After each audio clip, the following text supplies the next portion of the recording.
Demon's on deck with Evil Dead chick. What's in store when you open the door? Step inside, my little ones. Bring your flashlight and good luck charms. Oh, and good luck charms. Oh. Might get dark. It might get scary. Maybe even a little insane. Crawl out from under the bed. Don't be afraid. Evil Dead Chick is here to entertain and thrill. Dead's on deck with Evil Dead Chick. Let's hang out till the sun comes up.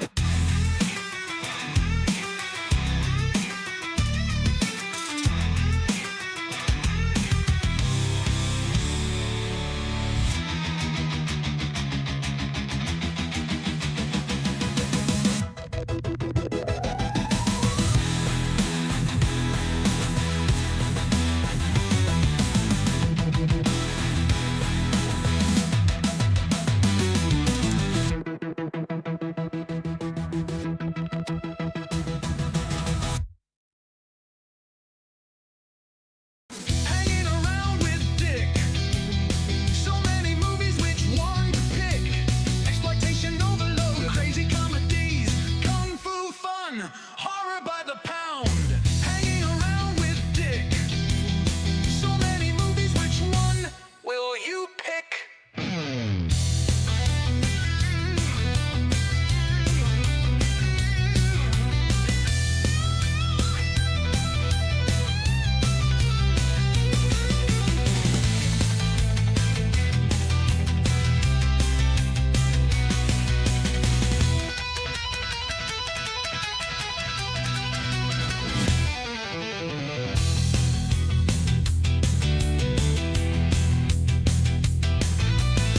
Hanging around with Dick. So many movies, which one will you pick?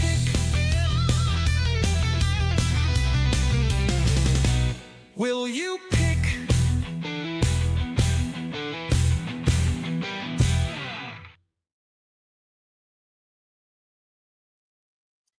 Howdy, gang, and I did not turn my light on again. It's a little dark back here. Sorry, folks.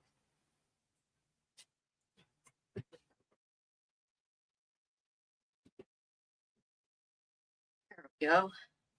It's a little bit better. But as I was going to say, welcome to the final episode of Dick's Picks. I'm going to be talking about 3 movies to finish up. I didn't think that it would be a wise decision to just do 2 tonight and do 1 the next week. So I managed to watch all 3 between last night and today. And so I'm going to be talking about 3 for this final episode of Dick's Picks. Aren't you guys sad?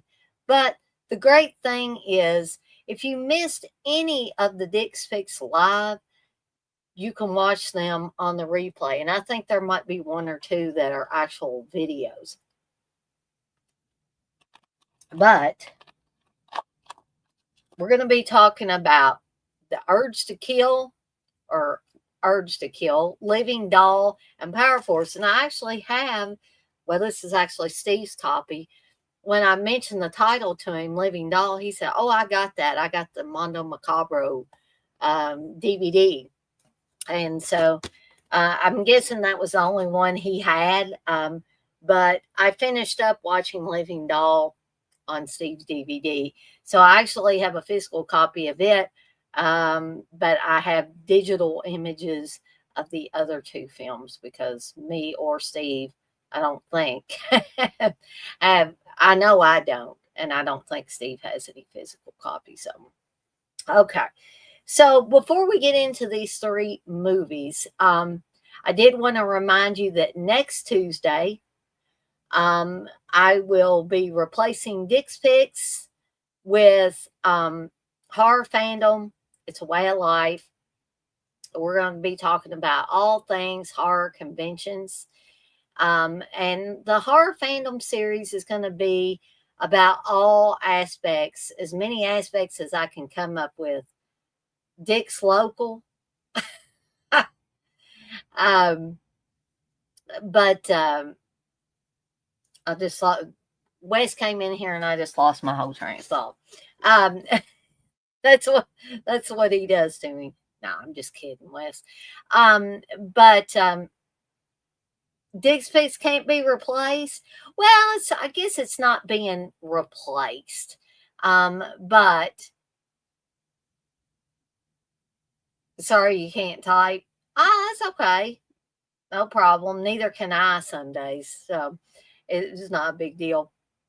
But the horror fandom, it's a way of life, is the seed of that idea was put into my head by Chris, who mentioned, I think he was on a live stream with me, and he said that, for him, horror and Halloween was a way of life. Just like Suicide, the character of Suicide says in Return of the Living Dead. He says, "You think this is just a costume? This is a way of life." I did not, Wes. You say the Nigerian Evil Dead movie may be getting a release. What's it called, Wes? I don't know. Maybe Steve has shown it to me. He showed me some movies that he said were like Evil Dead, similar to the Evil Dead. So I may have already seen it. Courtesy of Steve, he shows me some weird movies sometimes. But so be on the lookout for that starting next Tuesday, hopefully at 8:00 p.m. Eastern time.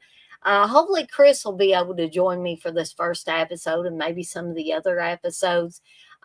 He said he'd be willing to help or possibly be on. So if he's not busy with other, like his channel or anything, then I would love to have him on there. I would love to have anybody else on here for the premiere episode or the debut episode of Horror Fandom. It's a Way of Life. If anybody is interested in getting on here and talking about horror conventions and why a lot of us hardcore horror fans keep going year after year after year, convention after convention after convention, even though the prices have exploded.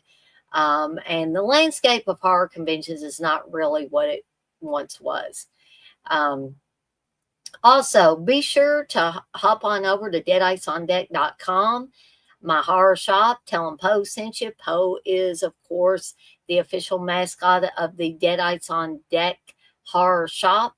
And if you remember the name of my channel, you can remember the name of my shop. Again, that's deadicesondeck.com. And I have t-shirts, I have hats, I have mouse pads, I have tote bags, I have blended teas, I have candles, Booga Booga Bears, and Pyro plushies, of which Poe is going to be the first Pyro plushie, will hopefully soon be making their way to the shop. Now, keep in mind, if you're not a horror fan or you are a horror fan, you don't see a design that you would like on or in the shop. There's a handy dandy form for you to fill out and tell me exactly what it is that you would like me to design for you. And as long as it's legal, I'm willing to work on it. So if you've got a side business or a new business that you've started and you want a logo or something put on t-shirts and hats, hey, I think I can cut you a deal if you want, multiple ones made. Maybe you want it made in multiple colors and all that. Just, hit me up in that form and we'll see if we can make that a reality for you. Okay. All right. So, I should have another, it's a rescheduled cannon fodder for tomorrow night. Hopefully I can get started at 8 p.m. Eastern time. I've just got one movie to watch. I have already watched the other one. And just to tell you right off, I wasn't a fan of the first one, but we'll get to that tomorrow night. Thursday should be another They're All Messed Up. And I've got to talk to Candace. She hasn't been feeling too good as of late, so we may not be able to do a Friday Foolish and finish up our game for this Friday. And then the following Friday, of course, if we can't do it this Friday, we can't do it next Friday because I have to work a late Friday again. But at least it's not this Friday, right? So we'll just have to see what we can do there. So, also got a couple of watch alongs coming up this weekend. This will be the final weekend that there will be 2 watch alongs for a watch along weekend. And that is because there doesn't seem to be much interest in the Sunday watch along. So until somebody tells me different or says, hey, Dana, if somebody say, hey, Dana, why are you no longer doing a watch alongs on Sundays? Then I'll reevaluate it at that time. But after this weekend, it will just be on Saturdays. Okay. So Edge of the Axe is Saturday's watch along pick chosen by you guys and gals. You voted and picked Edge of the Axe. That got the most votes. So that will be the movie for Saturday at 7 p.m. Eastern Time. Sunday, I had to flip a coin because I had to do a tiebreaker. And it was between Dirty Dancing and just one of the guys. And just one of the guys won, albeit a coin toss. So we got that coming up. That's also starting at 7 p.m. Eastern Time. No movie munchies or any extra stuff. I've still got a soup and jowls I need to put out that I've got recorded. I just haven't got off my lazy duff and put it on my channel. And Movie Roulette is in full effect tonight because this is a live stream. And how do you play Movie Roulette? Well, you give a $5 or more super chat during any of my live streams. That includes watch alongs too, folks. And you can pick any movie of your choosing for me to watch and do a review of. And I do mean anything because Uncle Bill had me do Necromantic 2. So if I watched and reviewed Necromantic 2, I'll do just about anything. But before we get into the movies, I just want to remind everybody, I know everybody's not financially able to just give super chats and join channels and all that stuff. But there are ways that you can support me in the channel and it doesn't cost you one thin dime. And one way is by subscribing. If you haven't subscribed yet and you're loving my content I'm putting out, what are you waiting for? Subscribe. I'm currently trying to get to 1,000 subscribers. That's my next milestone. And I know that might not seem like a very big milestone to some people, but it is to me. Because I feel like it was kind of a grassroots thing, me getting my channel built up as much as I have. And there have been people that have helped along the way. CK and Uncle Bill have helped. They have spread the word about my channel and over the years, and I'm extremely appreciative of that.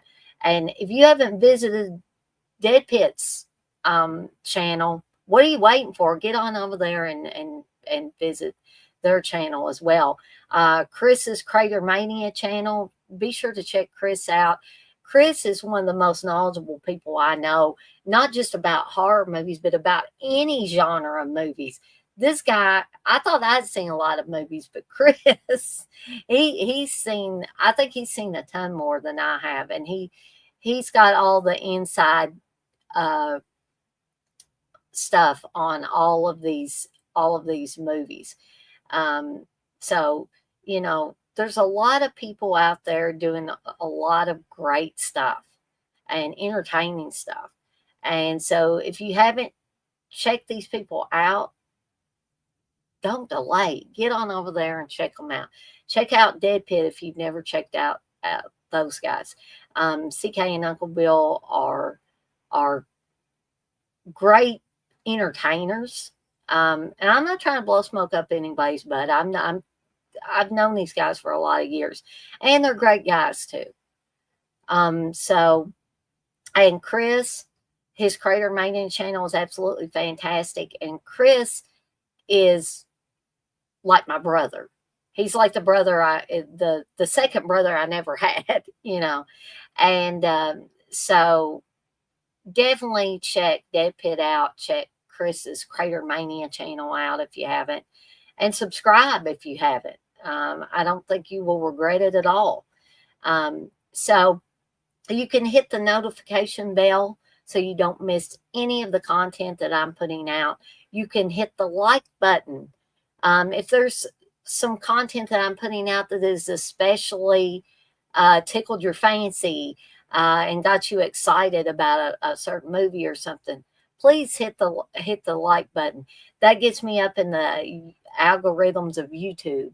And also, if you have friends and family members that you think would enjoy the content I'm putting out, please share my channel with them. That costs you nothing. It costs them nothing. And it helps me out and supports me and the channel. So there's a ton of ways that you can support me in the channel, and not all of them cost money. So I just always like to put that out there.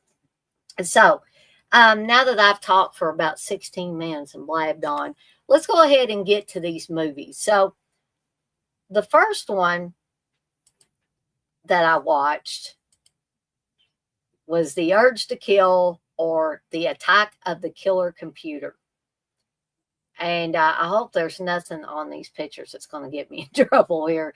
I tried to check for boobage and stuff like that because I don't want to get in trouble with the gods of YouTube. So anyway, what is The Urge to Kill about? Well, it is about a killer computer system. So we have this guy. He's the guy in the middle there, who I don't know why women find him sexy, but apparently they do.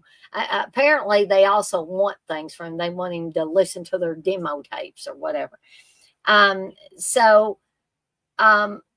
he's got his whole entire house. And keep in mind, this was 1990, but he's got his whole house wired into a computer system that he calls sexy.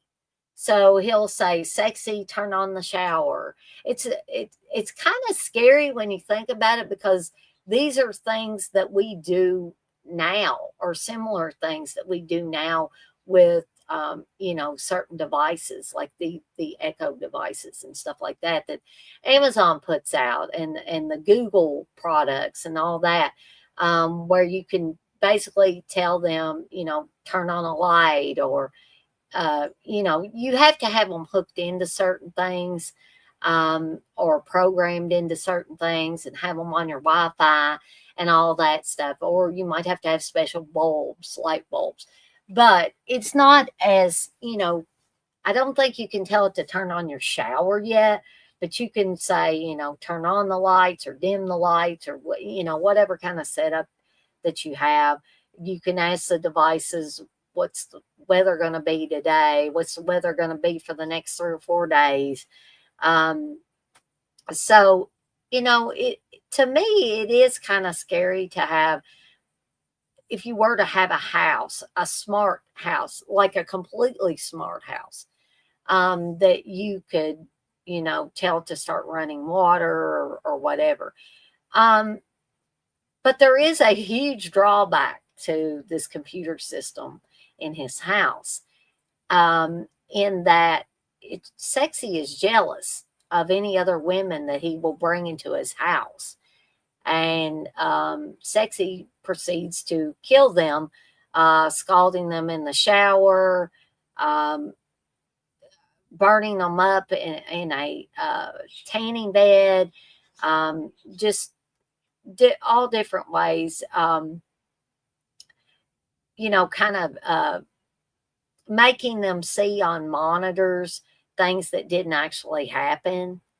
And it makes people look guilty of killing other people in the house and all of that. So, I mean, not a bad little movie. The acting's not great in it. And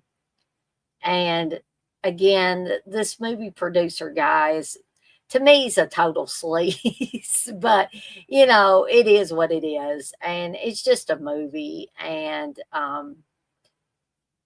I liked it for what it was.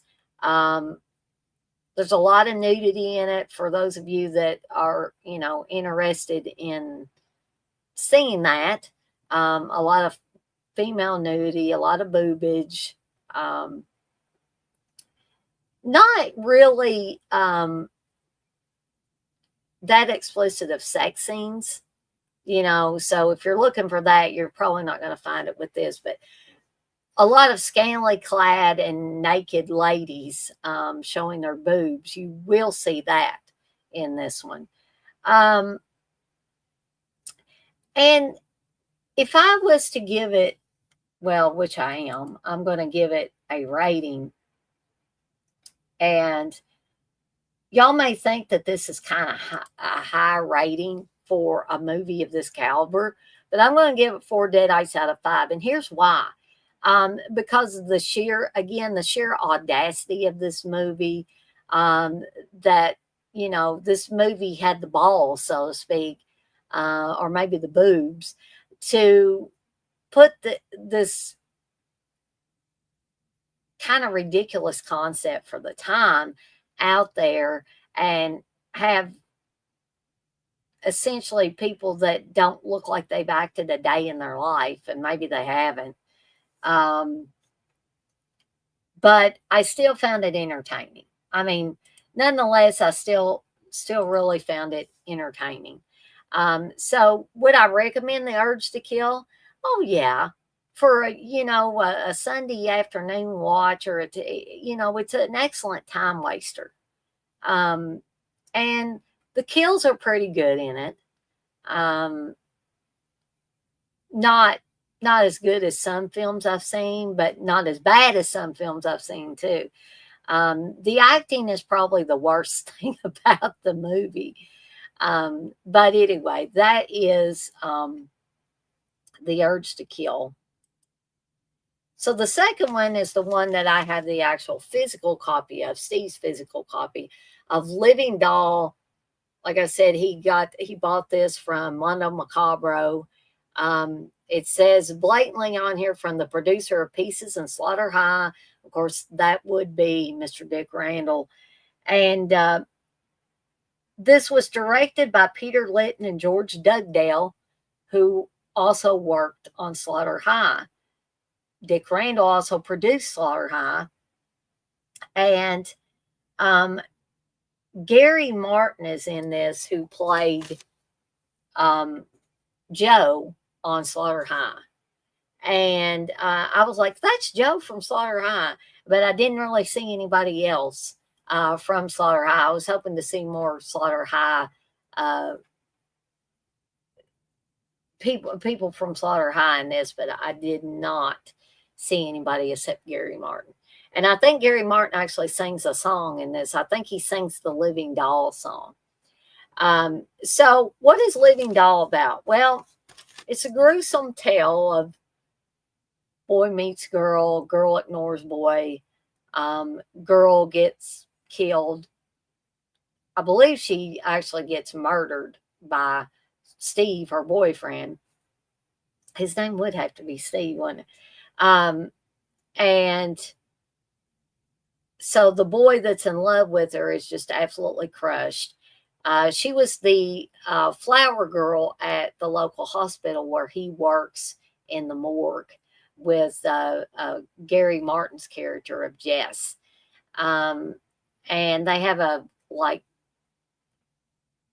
really bad boss, and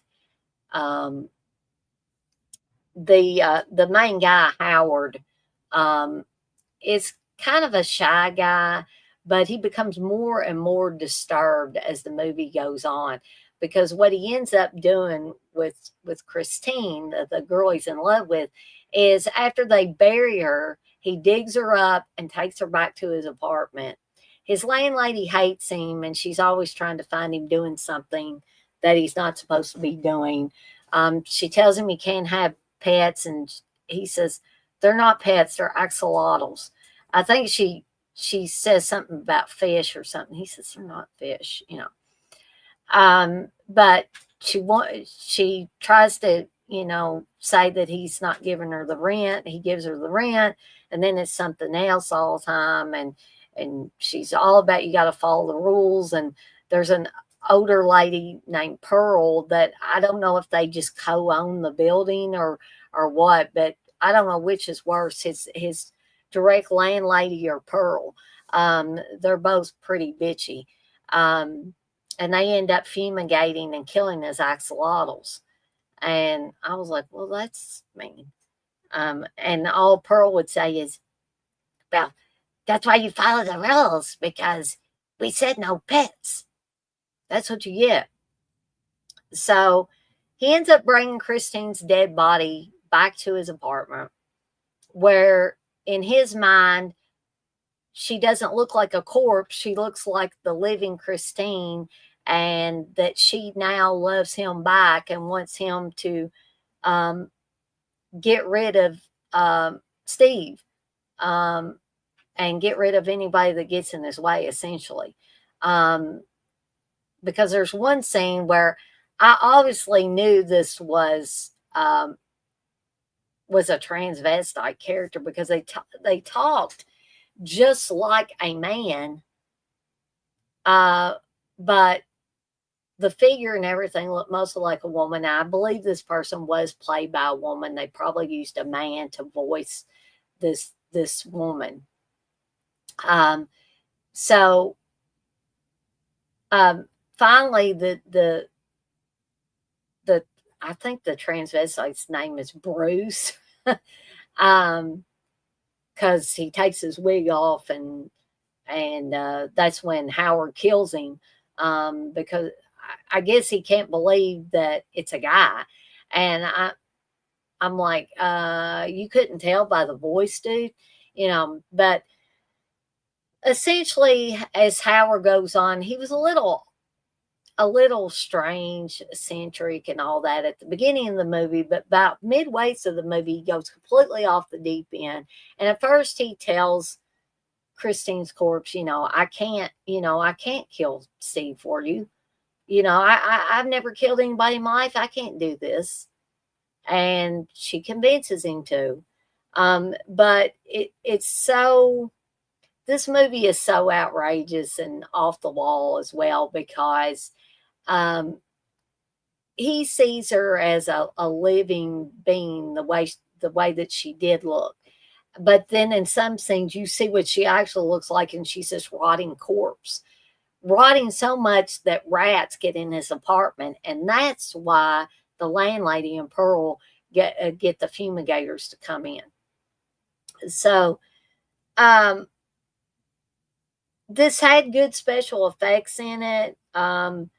It was entertaining. The acting, I thought, was better than The Urge to Kill.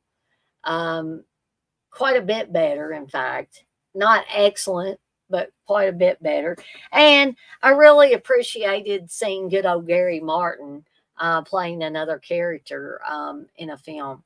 I enjoyed it was a different character than the Joe character from Slaughter High, but fun nonetheless, watching him work on screen. But I'm going to give this one a higher rating, which you guys and gals are probably saying, Dana, you're giving these way too high ratings. You're giving them too much credit.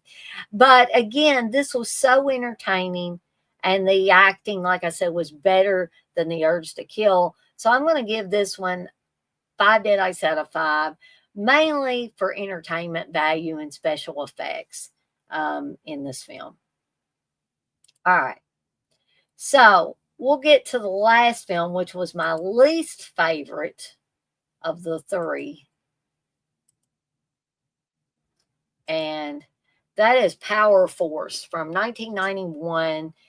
Godfrey Ho had something to do with this, but I mean, it's not really a kung fu movie. I thought it was going to be a kung fu movie. I guess it's maybe a martial arts action film because there's a lot of guns being used. As you can see there, the main guy has a gun.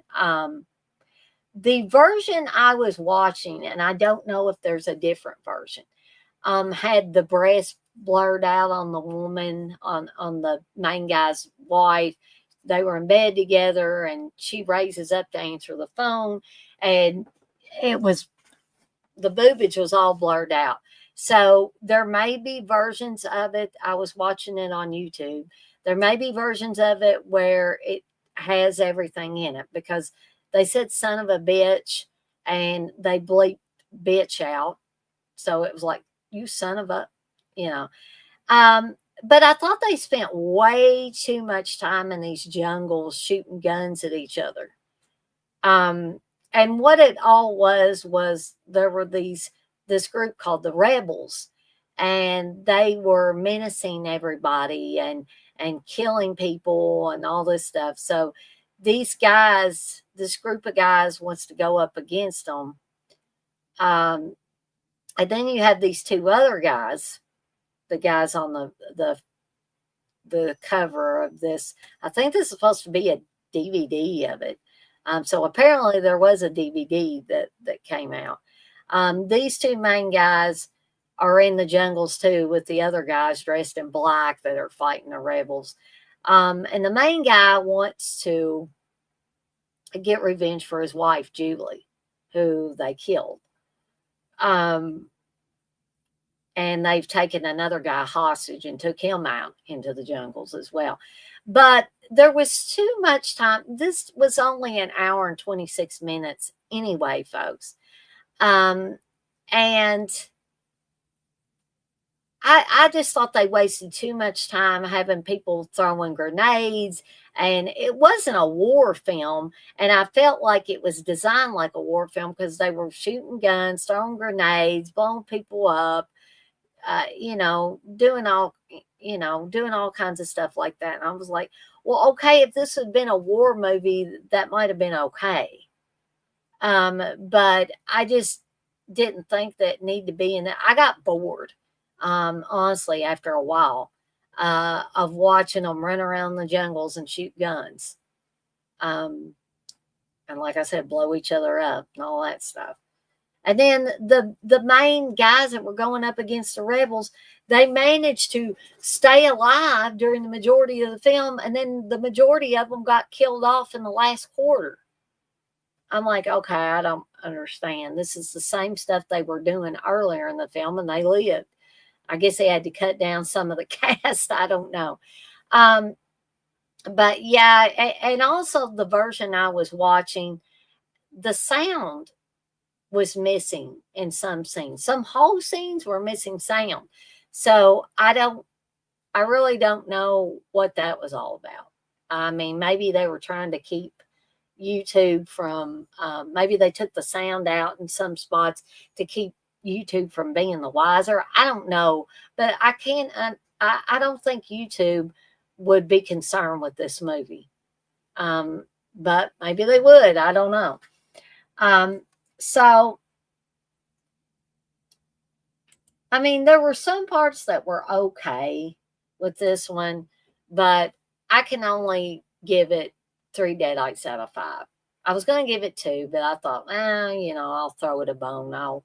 I'll give it 1 more deadite. All right. So, again, I never intended a lot of these streams like this to be very long. And just a reminder that this is the final Dick's Picks. If you want to go back and watch the other Dick's Picks at your leisure, you are free to do so. However, I will not be doing any new ones. I have covered all of the Dick Randall produced films that I could get my hands on or get my eyes on or whatever. And so I want to thank everybody. I want to thank Wes, who was in the chat for a little bit, talking to me about different things. And I want to thank those of you that popped in here. I saw some people pop in here that didn't get in the chat, but that's okay. That's not a requirement. But I thank you for coming in and checking out what I had to say about these movies. And I also want to thank people in advance that will watch this on the replay, because I understand that not everybody has the time to watch these all when I do them live. So I know a lot of you have very, very busy lives, and so sometimes you might just say, well, I'm going to check out that latest Dick's Picks that Dana did now that I have some time to kind of sit down, have time to myself and watch it. But I guess that's it from me for tonight. Stay tuned for the rescheduled Cannon Fodder, where I'll be talking about Nana or Nana, or however these French guys said her name in the movie, and House of the Long Shadows, which I didn't even know that Cannon released. That was a new one on me. I had seen House of the Long Shadows many, many moons ago, but just never connected it with Cannon.